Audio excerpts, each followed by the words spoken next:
So here we go, let's get into it. So this whole thing is just a way of me getting into your head a little to think about some steps that you could do, that if I came in and bought your business, and what would I do? So somebody told me years ago, right? Again, I love being around smart people, because really all smart people do is change the way you think. That's the only difference between smart people and not so smart people, is they have a slightly different view of the world than everybody else, and they ask different questions. One of the questions that I got asked a few years back by a business coach was, who's your kind of mentors in business? Who do you really like? Who do you look up to? So whoever I said back then, the response was, what would that person do with your business if you sold it to them? What might be the first 2, 3, 4, 5 things that that person would come in and do to your business? He told me to write them down, and then he said, and why aren't you doing them? You get it? A subtle shift, right? The call was over within 3 minutes. There was no need for another 57 minutes coaching. It was achieved. There's no correlation between time and actual outcomes. And when he got me to think like that, it again was a shift in the way that I would look at my business and the problem. So rather than going, what would Paul do in this situation? It's what would this person I admire do in this situation? So I'm going to come at it from that point of view, and it doesn't mean it's right, it doesn't mean it's wrong. It's just, I'm going to give you 12 things across the course of 2 sessions that we'll talk about. I'm going to give you plenty of time for Q&A. So I'm going to fly through my slides, and then we're going to get into some Q&A, and I can make this relevant and real for you. But these are just to act as prompts, as jumping off points, as leverage points, as critical thinking points for you across the course of the next few days, and then as you go back to your businesses, for you to potentially use to make 1 or 2 changes in the business. So it's a lens to look for things that you might want to consider doing in your business. So number 1, what would I do? So I invest in your business, and I put however much money in. Obviously I want my money back. Remember, this is the premise. This is kind of the game we play in CEO. We're all shareholders in your business. We've all invested $50,000 in the business, and like any good shareholder, we want to see a return on our investment. Or any good investor wants to see a return. First of all, I want to make sure I get my money back, and then I would like to actually make some on the investment that I've made. So all of the things I'm about to talk through are from that. What would I do, given that I put money into your company, to make sure that I get some back? Well, the first thing I would want financial clarity within 30 days. I'd need to know what is happening in this, what's really happening in this business. Because there's this thing you've told me, and there's this thing that's kind of there, and these books that are kind of there, but it doesn't necessarily mean that's actually what's happening. This is a big distinction, and I love this. Accounting is clerical, finance is intellectual. There's a book I read, it's called Romancing the Balance Sheet. It's boring as shit, but if you do like being bored and you like figuring out financial stuff, for a marketer, for a marketer to read a book called Romancing the Balance Sheet is like drinking sludge for 2 weeks, right? But I'm diametrically opposed. I am a marketer at heart, and my biggest strength soon becomes my biggest weakness. So I have to develop my skills elsewhere.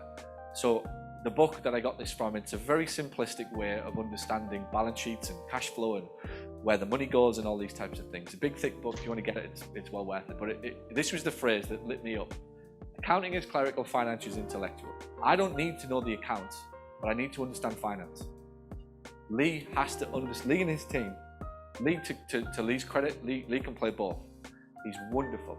Lee's team of people underneath him are probably more, at the present, we're trying to develop Lee's. We've got a team of 3 finance who work under Lee for the whole of my group of companies in both countries. He is developing a team of people, but the people underneath him are very much accounting, right? And when I talk to my accountant, it's logical, it's clerical.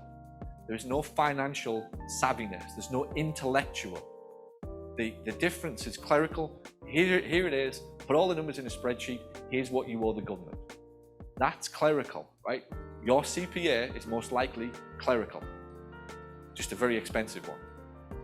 You've got to be financially savvy, financial literacy, so that you understand at the intellect level what it all means. No excuses as a business owner. I would want to know very quickly what's happening at the finance level, not just at the accounting level. And that's the difference. When you get the bookkeeper, that's accounting. When you start to read it and make sense and write your notes, you're into finance. Financial literacy, unexcusable for a business owner to do it. So the business owner and the bookkeeper can prepare the stuff for you, but you've really got to know what it means. I'd want to know what are the trends, what's going on in this business over the last 3, 6, 9, 12 months. Where are we going up, where are we going down? Are leads going up, or leads going down? Is evaluations going up, or evaluations going down? Is cost per lead going up? Is the average spend going up or down? Very quickly, I would want to know that in the first 30 days. What are the questions that the numbers are asking? The questions are the most important thing. So when you get those sheets off the bookkeeper, off your CPA, they're asking you questions. They're not giving you answers. It's just the start of the questions. It doesn't mean anything. It's for you to start to ask questions about what it actually means. If in doubt, book out time with your CPA or your bookkeeper. Every time that you get these things, if you don't have a series of 3 to 5 questions about what it all means, every month you're missing an opportunity to learn something about your business. I'd look at the numbers and then I'd crucially unravel the activity. I'd unravel everything that I'm looking at to ask what is causing these numbers. I'd want to see undoubtedly cash flow forecast. This would be my first priority. Why? Because if I'm going to run out of money, I need to know quickly. There's no point in fixing a load of other things in the business if I'm planning on running out of money or I'm on schedule to run out of money in 2 or 3 weeks. Best tool that you'll ever get for running any business, any size, ever, anywhere in the world, 13-week rolling cash flow. Balance sheet. Discover the true strength of the company. What's my real cash versus asset position? Have we got any money that I can use? Or am I going to have to start thinking about putting more in? Am I going to have to borrow some? Am I going to have to leverage some way, sell some assets? What's the real strength of the company? The balance sheet doesn't tell you the value of the company, it tells you the strength of the company and the position that it finds itself in. I'd want the profit and loss statements, 2 to 3 years historic to look for trends, and I'd absolutely want the performance dashboards. Tell me what's happening in that business at the performance level. Patient visit average, how many leads am I getting? Complete the plans of care, cancels, arrival rate, all of those things that we've been teaching you. If I don't get that in the first 30 days, how can I make any decision? Every decision that I make will come from that as the basis. Then I'm going to start and ask some questions and see what I can get from people, from the team. The second thing I would do, I'd implement a no-fail follow-up.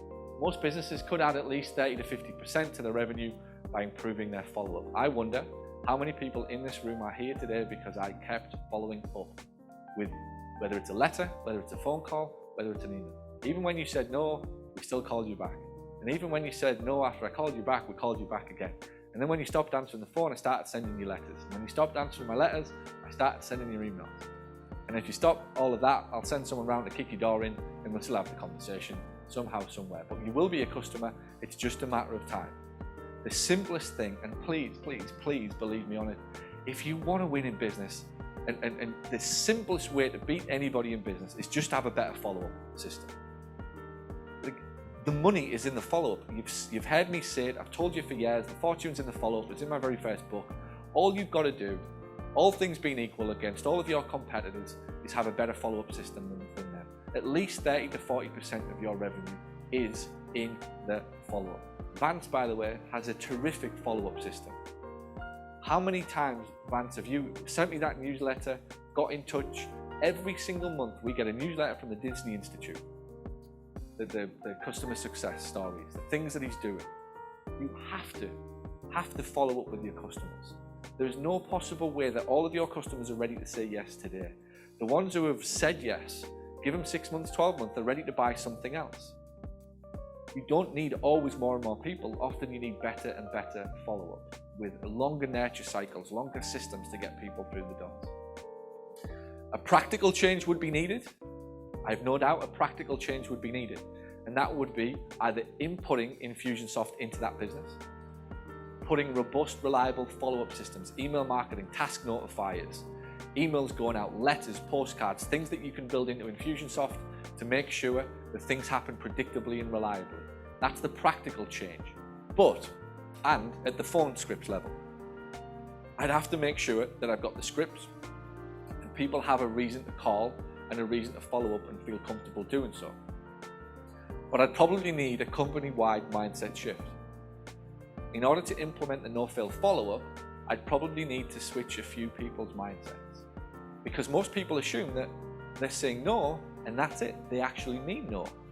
I hope you've realized by now that human beings are actually not very logical, and we don't do things that we say we're going to do. Right? It's very rare that somebody says something, then actually sticks to it and does it. I have business owners you would never believe who tell me that they're going to do things and actually don't. Maybe there's some in this room. I will do that cash flow. Simon, I'm sure you've come across this phenomenon. I will do that cash flow forecast before the next call. And it might be done, it might not be done. But at the time I said I would. But then I changed my mind because something else got in the way. And the exact same thing happens to a patient. They're saying no because things are getting in the way. They're cloudy, their judgment, they can't see the offer, they don't understand it, the time generally isn't right. I'd have to change this constantly throughout the business. And in the end, what you want, and this happens in this team, and it happens in my physio team, that it's almost comical now when people say yes. I've turned this entire Paul Gough group into staff members who have a little giggle when somebody says yes who said no a month before. I promise it becomes this. We should get a bell, right? Like we should get one of these bells that like goes off, and it'd be like, you know, like a what's it called? The Christmas movie, Clarence. It's a Wonderful Life, Clarence. Every time a bell rings, an angel gets its wings, right? We should have one that every time a bell rings, somebody saw the error of their ways and bought my product. Do you get it? Because right now I believe you're making a false decision. You're making a wrong decision. There is some error in your judgment right now that you just can't see. I can see it. That's my job. The expert's job is to see the things that you can't. Based upon everything that you're telling me that I know to be true about your life and your business, you need this product. I know you do. I'm an expert in it. You just can't see it yet. There is a gap between us. I can see the light. You can't, right? We as a company have to help you see the light. In the physio business, I know that you want this thing. You responded to a free report that said how to ease back pain in 7 steps. Now I've got you on the phone, you are telling me you don't have back pain. Well, who the fuck does, right? It's not me. This is the client. It's not me. It's my husband. Well, can I speak to him? He's not in. Where is he? Oh, he's out on his motorbike. Well, I thought he had back pain. Oh, it's not that bad. Well, how bad is it? Well, he's been in a wheelchair for 6 months. And he's addicted to morphine because of it, but it's not that bad. In fact, it's not even him, it's me. That creaking that you can hear is my wheels as I move around the kitchen because I can't walk. But I don't have back pain, remember? Heaven forbid that you help me, Eric. I do not want to go through this life being helped by anybody, so I would just rather say no on the phone to a stranger. After all, my mother told me to do that, remember? Lest we forget these false beliefs. Mum told me when I was 7, everyone's bad, everyone's out to get me, everyone who talks to me that I don't know is out to get me. So Paul, never ever speak to anybody ever again in your life, except somebody that you know. Fast forward 52 years. Hello, would you like an appointment? No, I'm not allowed to talk to you because I was told 45 years ago, all strangers are bad. That's what you're trying to break down. Everyone believes that you're out to get them. That's where they start from. And what starts to happen over a period of time, they actually don't trust themselves to make the decision because they've fucked it up so many times. Right? And your staff and possibly you were sat there thinking this is all about you. This is what makes me laugh, right?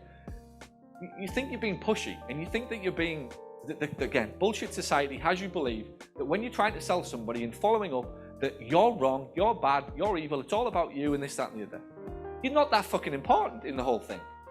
The entire thing is this individual's inability to make a decision, not being able to trust themselves, wants it desperately, badly, wants to move forward with their life, but doesn't want to do it.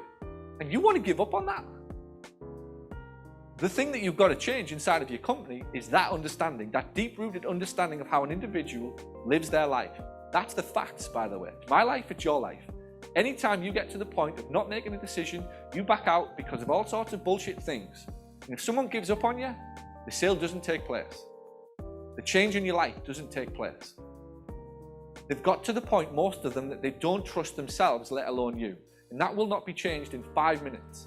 Your job really, owning that business, if I came in it, I'd switch everybody's mindset and I'd be educated. Everyone's laughing because I teach this type of thing. I talk to them about this type of thing. It's not a monster under the bed. It's the truth. And then they start going, oh, actually, yeah, I do this. I say no when I want to say yes. Like, no shit, Sherlock, so do I. Like, why? Then you wake up the next day, why didn't I just say yes? Like, I needed a new fucking telly, right? And I haven't got one in the house now. I should have just said yes to the guy trying to sell it to me. But I said no because I felt uncomfortable in the moment, not because of the guy, because I don't trust myself to make the right decision.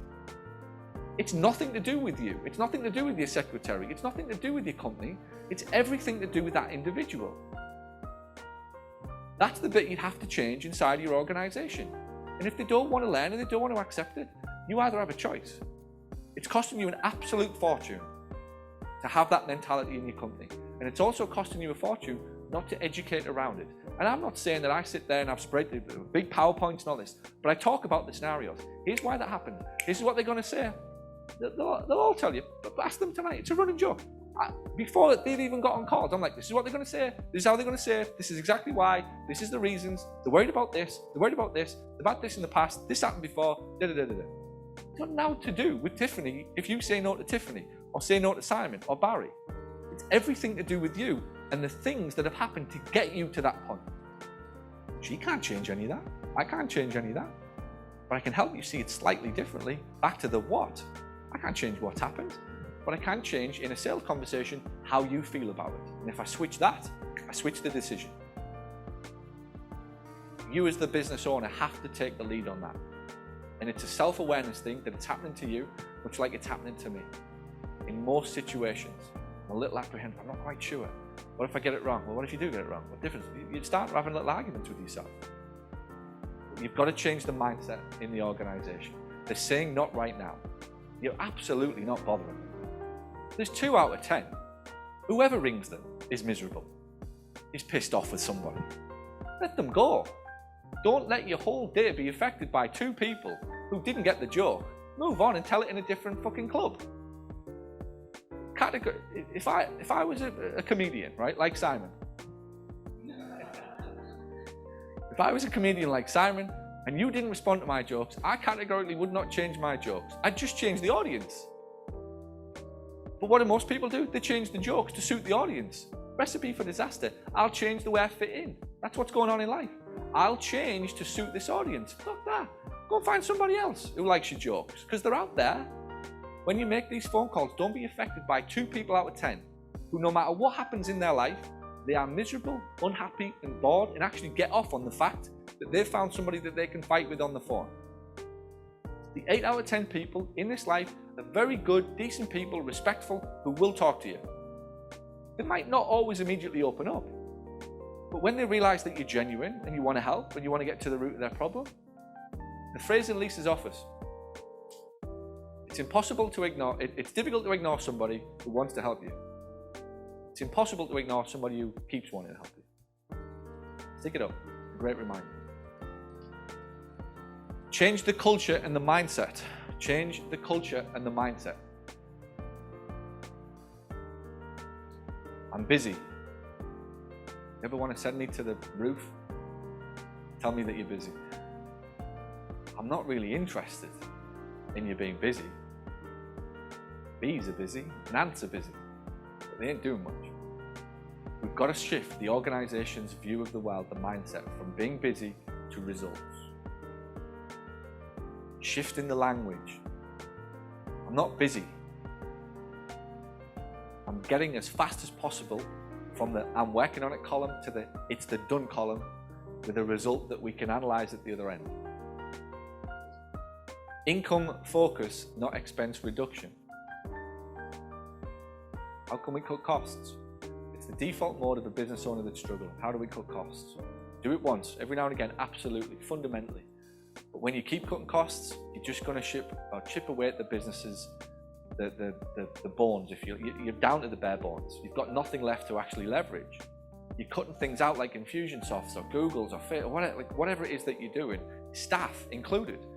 Every one of those staff should be leveraged to do something. You bring somebody in, if you can't find room for a front desk in your office, you just go, there's the phone, pick it up and give people a call. Send them this letter, send them a postcard, send them a happy Christmas. Even if it's July, send them a happy Christmas card. When the patient rings up and says you sent it at the wrong time of year, ask them how their back is, right? You'll get responses off people. Do you get it? Send them a birthday card. Dear Sally, happy birthday. She'll ring up and say, my name's John and my birthday's next month. And you'll say, thanks for that. I'm going to update our records. While I've got you, would you like an appointment?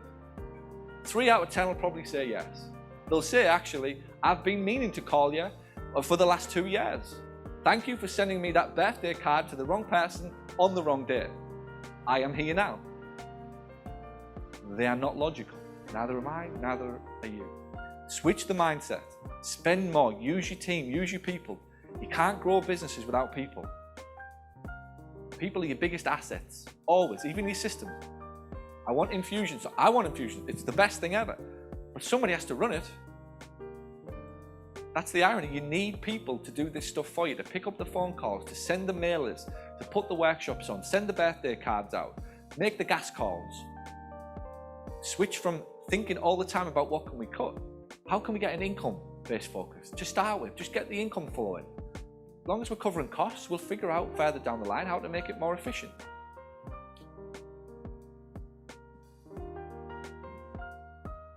Number 3, expansion, not protection.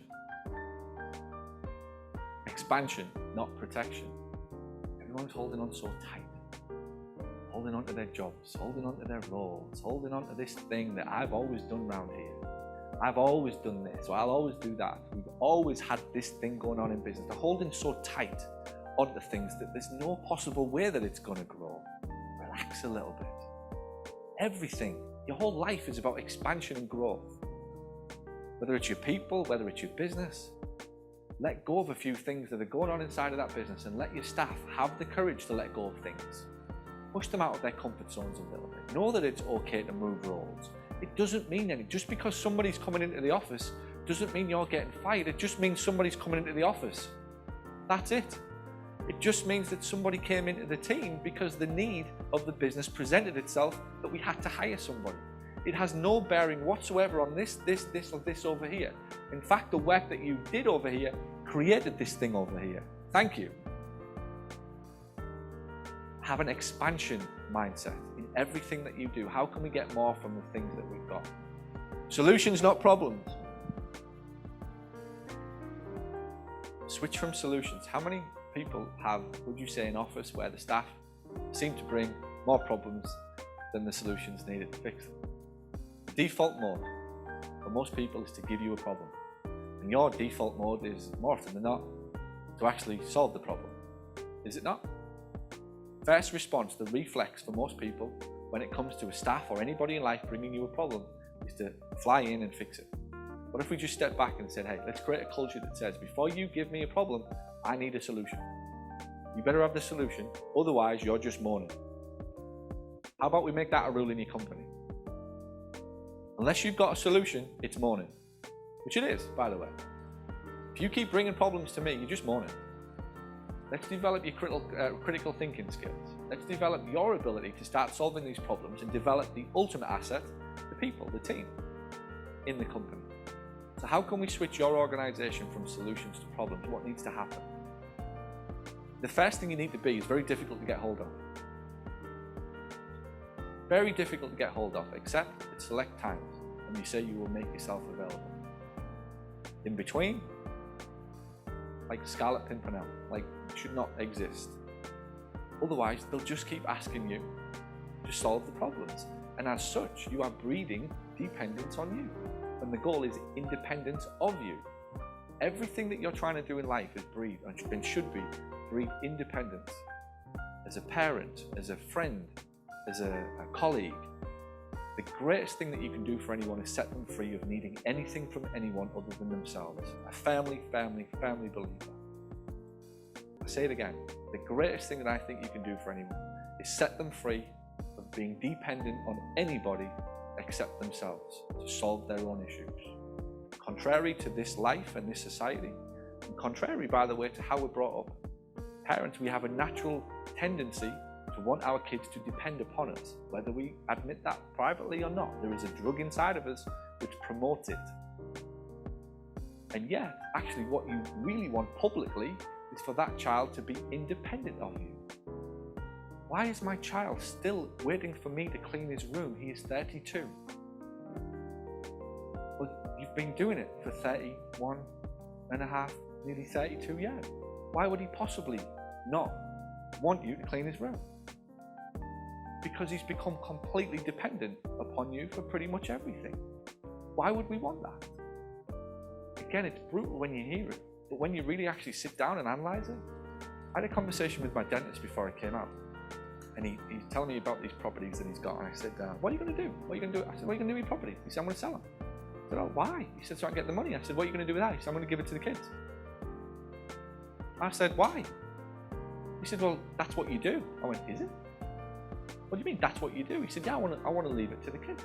I said, why don't you give it to them right now then? Why don't you give it to them right now? Well, I want to leave it to them when I'm gone. Why?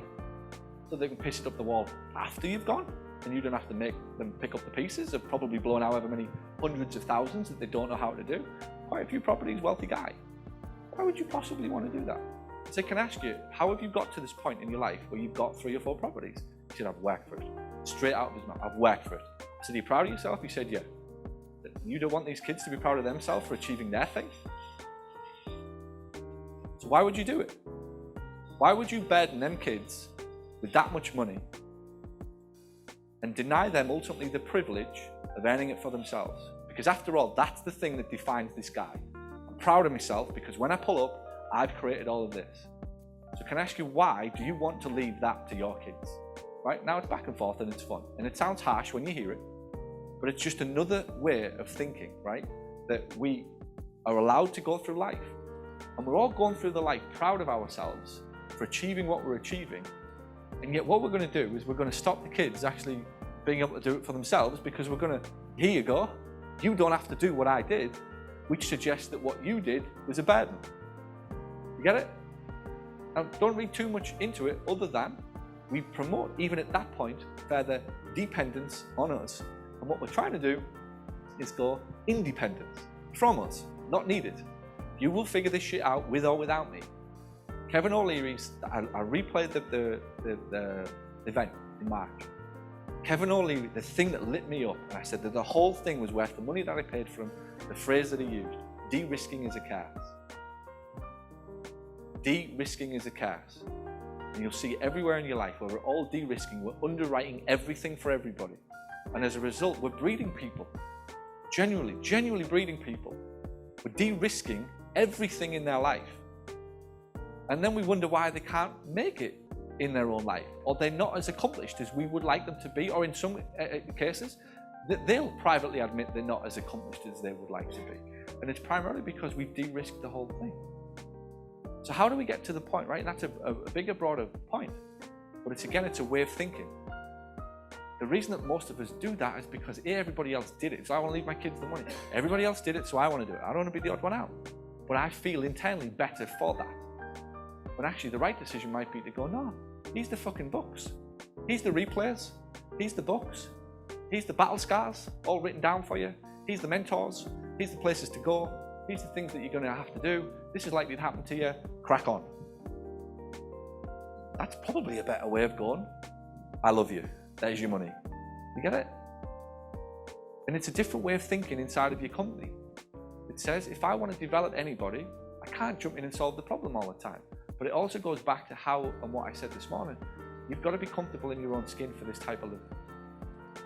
And most people are horrified what I've just said, because they're not comfortable in their own skin, because it makes them feel better when they give stuff or do stuff. And that's what we've been allowed to believe is a good human being. When actually what we're trying to create is people who are accomplished, confident, strong, good characters, good resilience. It doesn't say anything about a load of money at the other end in a will. Yes or no? It's a different way of thinking about it.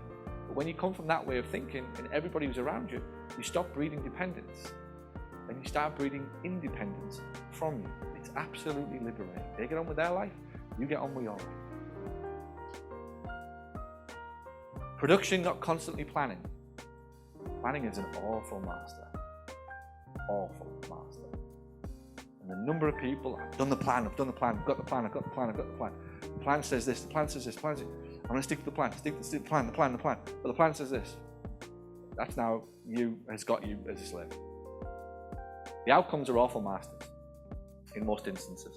So the plan was never the outcome, right? It was the thing that you created that was supposed to serve as a tool to a terrific journey life thing that is ever actually only needed when you're off track. But when you're constantly staring at it, the plan's the master. Stick to the plan, stick to the plan. We're planning. We're planning to do this thing. We're planning to do this. We're planning to do this. Let's see how long this weekend goes, right? This would be really fun. If we had we all were like these electrical things in our hands, and every time somebody over the next 48 hours says the word, I'm planning to do this, you all get a shock, right? And like all weekend, everybody will be like jumping around because everyone's planning. And I'm planning on doing this, and I'm planning on firing this person. I'm planning on hiring this person. I'm planning on going to Spain next year. I'm planning on doing this when the border opens. I'm planning on doing this. I'm planning on this. It's like, fuck, stop planning, right? Fuck it. Just fucking do something. Like whatever it is, just do something, right? And let's just get in the game. And then we'll figure out what we need to do next. And I'm not saying don't have a plan. I'm saying just don't spend all of your life planning. I'm saying the ultimate skill is to figure out actually when you've spent too much time planning and not enough time doing. And then figuring out when you've spent a bit too much time doing that you need to do a bit more planning now. And you float between the two. I'm doing this. So let's make all the conversations this weekend I'm doing versus I'm planning. And should we do a drinking game? Yeah, there we go. Let's make this fun, right? The room's just lit up. Now you wish you were here, you lot online, don't you? You'd be drunk with yourself tonight. Your wife or husband will be like, what? I thought you'd been to a business conference. I'm like, I know, I'm planning to go to the next. Oh, there's another one. There's another one. Get me your vodka. Why? Because I'm planning on drinking. Oh, there's another one. I'm planning on drinking it. Just drink it. Stop planning. Just get it down your neck. So let's see what happens. And I want you to all have a little smile on your face for the next 48 hours, the number of times planning comes up. And let's get into the doing game. Now again, not to be taken the wrong way. The skill, the discernment that you need is to know when you've spent too much time. When Jennifer spent too much time planning, she's got to get in the game, right? And then Stephanie spent too much time in the game and it's like not enough planning. This is life. Like this is what you've got to do. Nothing's fixed. It's constantly moving between the two. There's this thing called chaos over here, right? And there's this thing called absolute fixed, rigid over here. Now, most people are either completely fixed and rigid or absolute chaos, right? I'm in favor of somewhere in the middle, right? I probably lean more towards chaos. If you ask my staff and Natalie, it's probably more chaos. But I do come across here to like, all right, every now and again for like half an hour or so, I get fixed.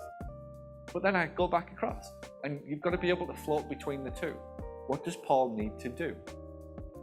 What does Eric, what does Danny, what do you need to do? What does Jack, Kevin? Does Jack need to play the part of being absolutely planning time?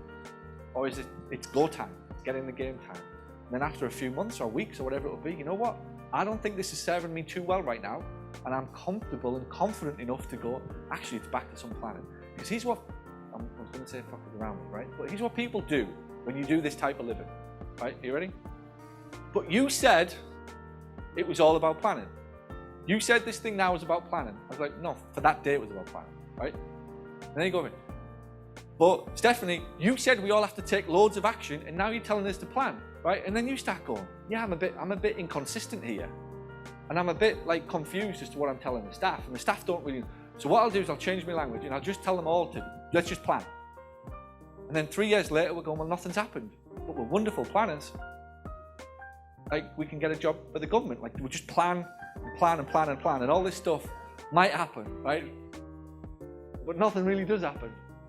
And the message is, and the lesson is that you've also got to be comfortable with changing and having the guts and the confidence to change direction, and knowing that you might get called out a week later when you say, but you said, and they do it, I promise you. The things that when you get aware of all of this stuff, the number of times people will challenge you, but you said, well, that was right back then, not today. And that's all right. But you have to be super careful not to think that that's wrong. It's actually just exercising judgment. That was right back then, but it's not necessarily right today. Thanks for watching this video, and if you found it helpful, and if you now find yourself thinking, I wonder what else this person can help me with, head over to paulgough.com/books, where you can find my best-selling books, which will show you how to add more profit to your practice. Or send an email to paul@paulgough.com to ask about how we can help you accelerate the growth and profitability of your clinic. And by the way, if you know anybody who would find this helpful, please share this video out. Thanks so much.